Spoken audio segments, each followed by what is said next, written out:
Let me see your hands. Hands up. Hands up. Where's the shooter at? In the warehouse! Okay, walk to the closest door. Get outside.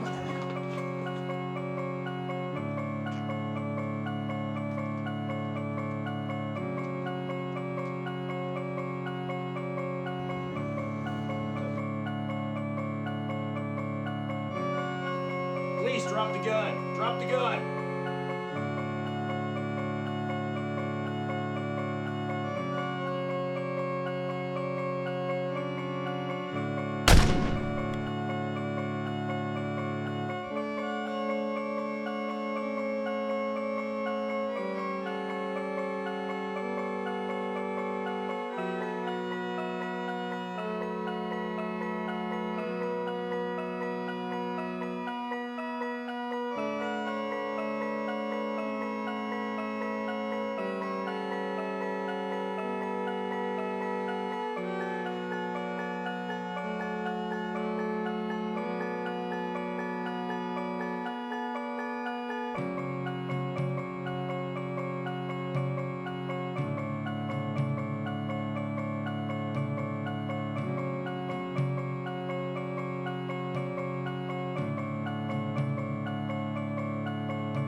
Wow. Just one dramatic example of how this scenario may play out. Could it happen in your workplace? Hopefully not. When you leave this training today, you'll know what options better your chance of survival, dead or alive. I'm David Welch, National Account Manager for the Peavey Corporation. Working in the law enforcement field for over 35 years, we have access to some of the best trained experts in the country. This project has been no exception. Allow me to introduce one of the nation's leading experts in this field with several years of experience as a security consultant and corporate trainer in workplace violence and active shooter, as well as over 20 years of combined law enforcement and corporate security experience. Jeff Cheek. This was an incredible experience. How realistic is it to happen in our workplace? I think it's showing now that with the increase of publicity that they're getting, it's more common than we like to think. As much as we prepare for severe weather, any other kind of threat, I mean, this is just as real as that. Hundreds of lives are lost every year to active shooters. Very real, most common in the workplace. So I think this is a good start with educating people right here in the workforce. We set the scenario up from term to, this active shooter is going to be a termed employee. Yes. Okay, so, and that's not uncommon for active shooters to drive out of some type of very stressful event in the workforce. Now we've seen this. These are real life scenarios. Sure. This could be anything else. It could be active shooters come out of so many different arenas. It could be for religion. It could be for hate crimes. It could be for anything else. But this has happened. So we're taking this from real life incidents. What they could have done different in the start, before we go ahead and walk through and describe this, is number one, when the HR manager came through here and saw the employee leave, she didn't see that he was leaving the parking lot. She didn't stand by the window and kind of observe. Right. She just turned around and, came back. And the thought process there is, well, if you're at the door and you can see somebody leave the property, if they're not leaving and they are coming back, then especially in this case, he had a gun by his side. Yeah. Can you lock the door? If Right. you lock the door, you're starting the delay Right. process, right? That's Right. what we want people to do. Just be observant. That's the situational awareness. And if that's the case, even if he's walking back, you lock the door, you tell the receptionist she would have had time to leave. In this case, she gets shot, all right? There's no kind of warning. Somebody comes, the ex-employee comes back in and shoots her. So it's all about buying time, right? And keeping them out, even delaying them. Not to say he couldn't shoot out a window, but we're delaying them. So he goes from there, the reception area, shoots the receptionist, and then comes through here because we've got open access. Right. In this particular case, what all too happens, which is open access to the rest of the people. So Okay. with that being said, he comes around the corner. Right. We have the active shooter actually addressing the person who did the termination. We have the HR director office here. We have the HR director office here. She kind of hears the sound. You can see that she hears the sound. Sure. By the time she puts two and two together, he's at the door. He fires. He Yep. shoots her. Yep. Okay. And then the rest of the scene, kind of chaotic, right down this corridor, is there's a few things to note here. So there's the first person that the shooter comes to is in this freeze position. Right. And we know that everybody has a stress response called fight or flight. Yes. Right? And in that, your blood's pumping, there's provisions made to your body that says you can run faster than ever before, you can fight, harder, stronger than you've ever done before. But if you're untrained and you don't know really what to do with that stress response, sometimes people freeze. Again, that's why we encourage people to do some training, because if you mentally prepare for these situations, go over yourself, what will you do in this situation? Right. When you're faced with that high stress fight or flight, you can actually train yourself out of it to where you do act. I mean, most of us would have no idea how to react in some situation like that if we didn't at least go over in our head prior. Correct. And you're a long-time trainer. I've trained police. It's the same way. We don't, police, military, first responders. They don't have this inherent ability to just act. Sure. We train to act. We train, and then we have triggered that fight or flight enough and worked with it enough that we know, how to deal with it when it comes about. Yeah. The average person that's faced with a shooter, oh my gosh, it's a high stress event. So she freezes. So she froze. And she gets shot.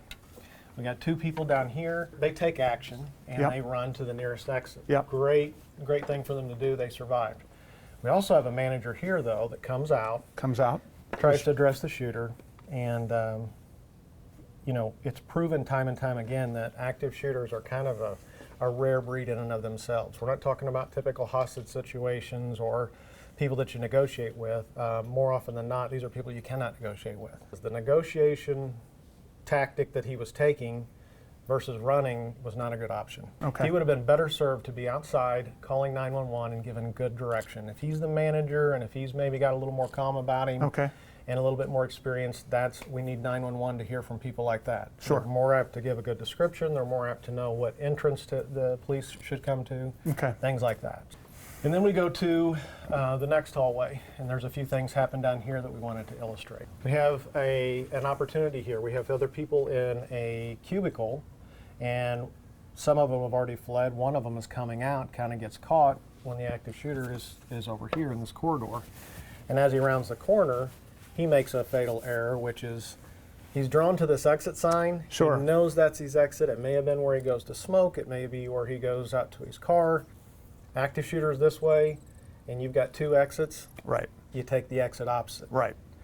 But when you cross over this area, this pathway where bullets could be flying, you're putting yourself at undue risk. There were business people in the conference room having a typical meeting. They hear the shots, acted perfectly. They all got up. There was no him hauling around, no stalling. They got up and went in the opposite direction, took the door opposite the active shooter, and ran completely outside. Yep. Instinct is just to get out. To get out, if at all possible. Sure. But you have to walk through it in your mind at least a couple times, see yourself winning. We did that as police officers. We saw ourselves overcoming and winning. And this is an easy scenario to go through because we're going through a choreographed routine of what the film looked like. This could happen anywhere in our workplace, obviously, and we just need to be prepared for where those exits are. And right. It could happen anywhere. You have to put yourself in the position that maybe you're at the restroom, maybe you're at the copy machine. Right. And what would I do here? Right. Okay. Right? I teach self-defense. What would you do somewhere else? You're in the movie theaters. You're somewhere else. Put yourself in different places around the workplace, and where would I go? Where are my exits from here? So he jiggles the door here. He finds that it's locked, and pretty common. In fact, I can't recall of any right now active shooter incidents where somebody actually spent time trying to beat a door in, kick a door in. Right? Keep in mind they know that they're on the clock.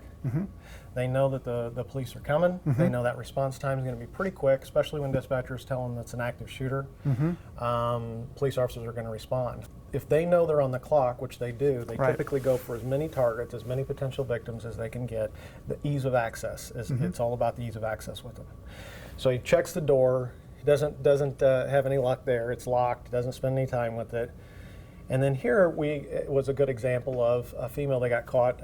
She was going to the restroom. Yeah. She comes out of the restroom. She's confronted with this active shooter. Yep. Right. And as soon as she sees him, she knows. Again, I can go try the exits. I got an exit that way. I got an exit this way. Neither of them are a really good option, Yeah. right? Potentially he could shoot right down this corridor, and she knows that. She goes back into the bathroom. So now here's the hide part of it, or find safety somewhere if you can't get out. She goes back into the restroom. She locks the door. She goes into an interior stall. That interior stall has tile. It has, it's actually just a separate room inside the bathroom that's even better cover. She gets small to the ground, which we recommend for everybody. And when you say get small, what do you mean by that? So you'll see her get on her knees. You'll see somebody, and I prefer, instead of like squatting down or sitting down, or some people say lay down, that may be good out in a field, like Sure. military training. Right. Get that small, lay down. Yep. But in a case like this, you don't know if you're going to have to fight the person if they come in. Right. You need to be in that crouching, that kneeling position where you can get back up quick. Yep. And you can run, you can charge, you can fight, you can do whatever. But when I say get small, even we were trained as police officers. If you're confronting somebody, there's a good point to be made that you lower your risk of getting shot Yeah. the smaller you get. Got it. So that's what she did. She got small, and she remembered to call 911. You can't assume that everybody else is doing it. She got immediately on 911 and started, giving the description. The other room down this hallway where some people retreated back into, one person immediately went inside and kind of posted up by a sheetrock wall. Yeah, what's wrong with that? Well, the problem with that is we've done a lot of studies. I'm also a firearms instructor, and so I have a need to stay up on ballistics and things like that. Bullets can penetrate walls, and I've even seen studies where some of these common handgun rounds are going through 3 sets of walls, 3 sets of sheetrock, right? So you don't want to mistake this for true cover. True Yep. cover is something that would potentially stop a bullet completely. Yep. Right, that's true cover. Things dense paper, things metal, things like that. And in this case, the female got behind a piece of heavy metal machinery. That's great Right. thinking. Right. So she went in, she got to the back of the room, she got behind some heavy metal machinery. Yep. One person decided just to get in right by the wall, and the bullet came through and shot him. So And she survived. even if they have no choice but to get right behind a wall, at least get small is what you're saying, and not stand upright. Right. At least get small. Even if there's a box of copy paper, try to use it. If you're small and then that's half your body, it's just all about decreasing your chances. All right, so here in the break room. Yeah. Here in the break room is an extension of the hallway. You had people eating. It's a cafeteria type setting, and they're having lunch. They broke and run at the sound of the shots the same way the people in the conference room did. That's exactly what we want to show. They ran out the nearest exit. It was in the opposite direction of the shooter, and they kept running. And it's important to note that a lot of the training aids that I've used to teach active shooter training, a lot of them fall short in that they'll show somebody just like going outside and just right Finding there by a the spot building. to hide behind it, and Right. you're recommending just to keep going. I'm saying, yeah, if you can keep going, if you can go 2-3 businesses over, Yep. like this is an industrial park, why not go 2 or 3 businesses over? Get yourself completely away from the area. Got it. Right? It's less hindering to the police response. Yep. To weed through who's there. They don't know who you are, and it really puts you at your best chance of survival, because you don't know if there's a second active shooter out Sure. there. You don't know if they're going to come outside. When I look through something like this, and I look through this area, I see a lot of cover. Sure. So it's trying to get people to understand, when you look at things like this, I try to teach people to look through the eyes of people who are trained in using cover. And So give me some examples of cover. I mean, from the layperson's point of view, I mean, you're trained in this. We're not. Where would you suggest hiding? well, so in this particular case, there is no hiding, there is the running, but you're using cover. You're putting cover in between the Sure. active shooter and you.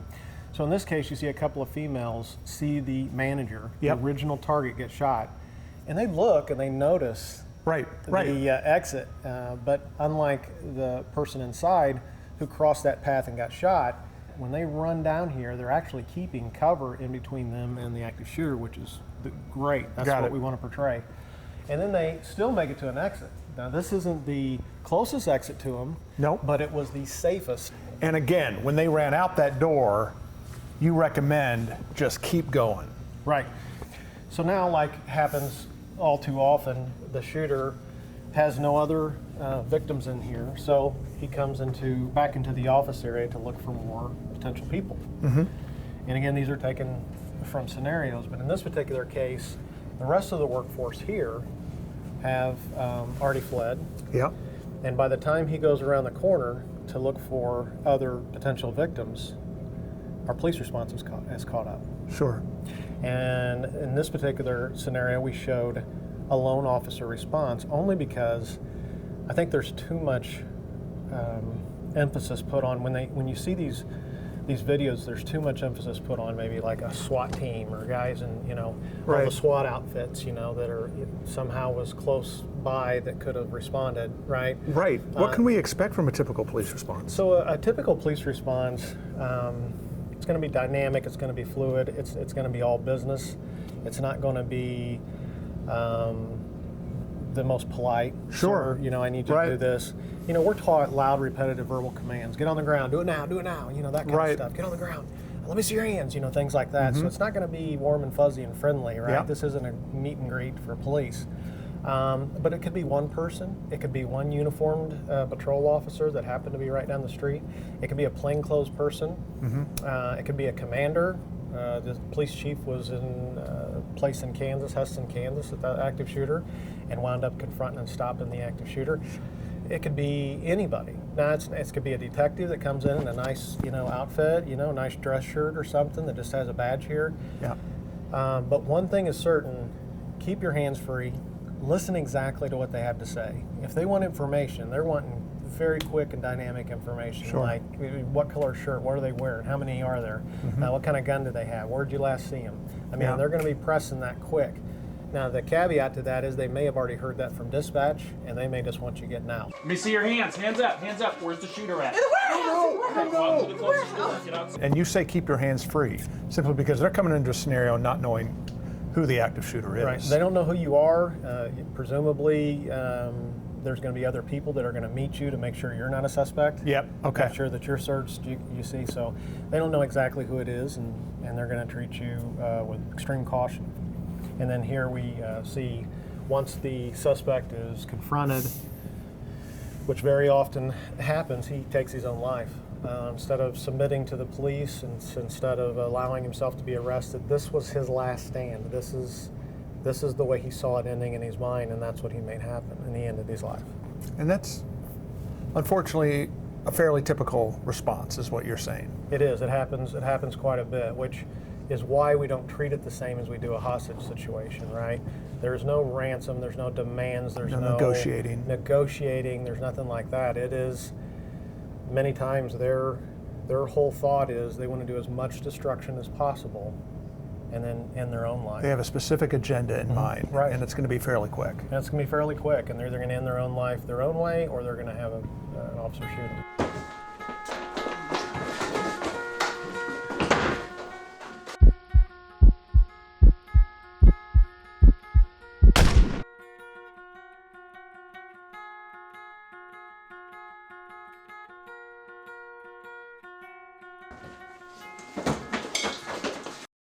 In this room, we had somebody that was laying on the floor. This play dead theory. Yep. Kind of wanted to caution against that.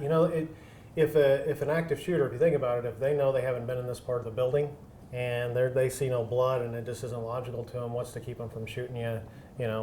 Anyway, Okay. right? And I know that that's taught. I've seen that before in some training aids, but I could see that more with you see military and you see. You're among other wounded victims. Maybe Sure. you could play that off, Yeah. There was a nightclub shooting. I think there were people that maybe did that there. Open office area like this, I wouldn't recommend it. So the active shooter, in this particular case, finds them in a room, and this particular room isn't locked, okay? Right. It doesn't have a lock on it. If this would have went well and he would have never came in, fine. You've got cover. They're behind chairs, presumably pretty Yeah. decent cover.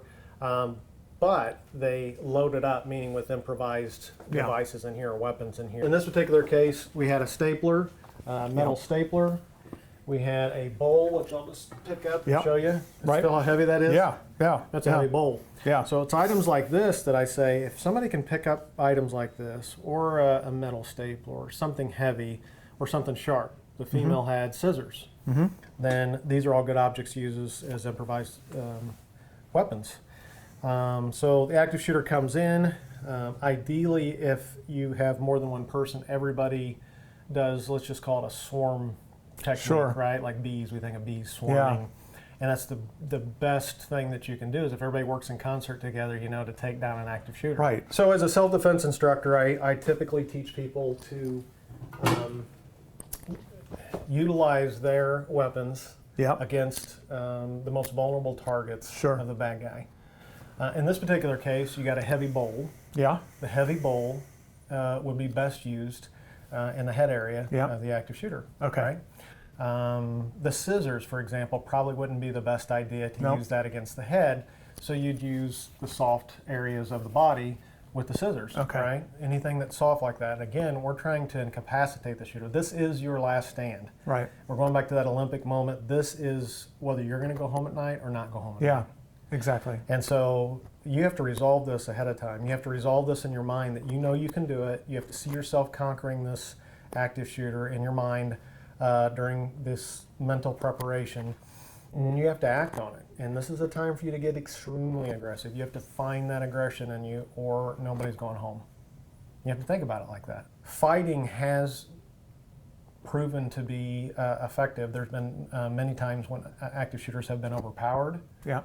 But obviously, I'm always going to be a fan of using improvised weapons and devices, things like that, towards the head, neck, face. Let's talk self-defense. And you're talking to a novice here, so don't really know what to do in this situation. So typically, what you need to know about any gun, whether it's a handgun, long gun, is that this is the business end, right? Right. This is the business end. This is where the bullet's going to come out. You've got burned and unburned gases, or I'm sorry, gunpowder. The gases that are built up, literally it's an explosion inside.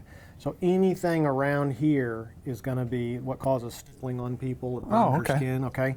So what we would say is if you are going to go for a gun, then you go for the gun completely 100% committed. You don't go halfway. You don't try to just go for it, and do a little tug. If you go for it, you go for it, commit it, and you want to keep that muzzle in a safe direction. Okay. So part of disarming techniques anyway, that anybody can learn is just to think, hey, if I'm here, if I'm in front of the gun and I've got a hold of it, look where the muzzle's pointing. Exactly. Right? So I still have a good chance of getting shot. Sure.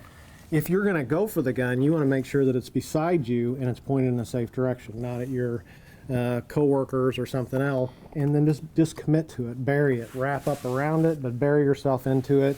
They got both hands on it. Yep. It doesn't matter. You can bury yourself into it, swim around, and just keep a hold of the gun and just fall to the ground. Just go to the ground. Oh, okay. Let the other people come on top, to help you if it's a swarm tactic. Ideally, if somebody's got a hold of, if somebody's trying to go for the gun, now this is last ditch effort. This is to save your life. But if you're going for a gun and you're just trying to keep people safe, there's a couple things to remember. One, hopefully your coworker's putting that big heavy bowl in their head. Right, exactly. So if I'm already got a hold of the gun and somebody's hitting you in the head, that's good. Yeah. If somebody else has got scissors, like I just picked up from a desk right here, and they're going into the neck area, someplace that's soft with scissors, these are just things around the office, or something, a letter opener, or a pen. Sure. It's going to help me try to get that gun away.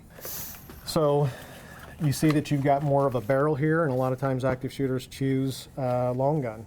Again, it's more of a, if you can grab, and the good thing about any of these automatics, especially with handguns, is if you've grabbed them, even if one shot goes off, the chances of that semi-automatic cycling, it's not good. I'm not saying that that's always the case, and some of these will, function, but if any of the mechanism that it takes, especially in a handgun, to make that slide go back and forth to get another round, hopefully you've jammed up the gun too. You see how much weight that takes for you to try to, just by doing that. So just imagine even a 115-pound female putting all of her weight on a gun and keeping that in a safe direction. I don't know. To me, it would be a hard, even for a big, strong guy that's an active shooter, it would be hard to overcome that. If you got other people that are helping, if everybody keeps in mind, stay away from the muzzle of the gun, stay away from all of that. Go, if somebody's going for the head or you're going for the head, just press the gun up against them, get it out of harm's way, because a gun, whether it's a handgun or not, is going to be best for the shooter in this area. It doesn't work so well for us here, Yep.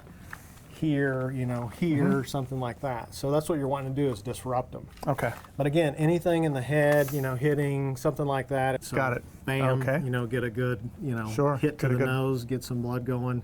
It gives them a little something to think about, while Okay. you're doing whatever else to finish that. If they're tall like you, Yeah.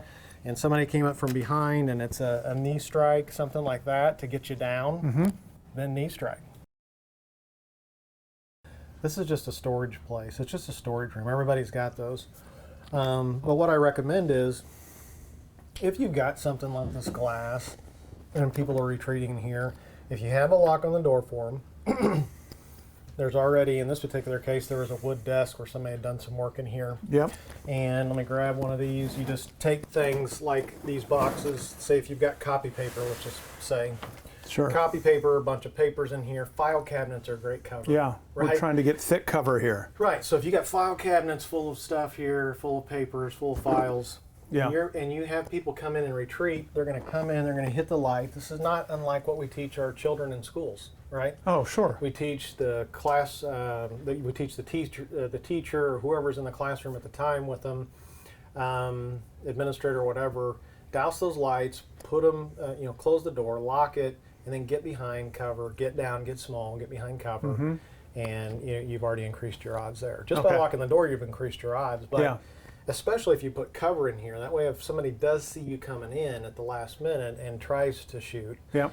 hopefully there's some things that's going to stop that before it gets to you. Okay. So I would recommend that everybody really think about where would your hiding places be.